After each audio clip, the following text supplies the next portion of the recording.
प्रामाणिकपणे काया वाचा मनाला आपण परिशुद्ध करण्याचा प्रयत्न केला पाहिजे. कारण जोपर्यंत काया वाचा मनाला आपण परिशुद्ध करत नाही आणि आपल्या मनामध्ये उत्पन्न होणाऱ्या सर्व प्रकारच्या तृष्णेला आपण मुळी जाळी सगट उघडून टाकत नाही, तोपर्यंत खऱ्या अर्थाने अमृतरूपी सुखाचा आपण अनुभव घेऊ शकत नाही.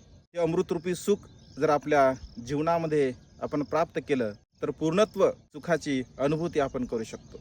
जे पूर्णत्व सुख भगवंताने निर्वाणगामी अवस्थेला प्राप्त होणाऱ्या मनुष्याला प्राप्त होते असं म्हटलं आहे. आणि त्यामुळे प्रयत्न करत असताना प्रामाणिकपणे करावे. प्रयत्नामध्ये कुठल्याही प्रकारचा दिरंगाईपणा असू नये.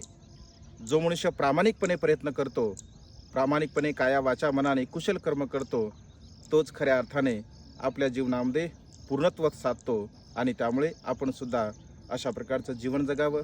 नमो बुद्धाय. जय भीम.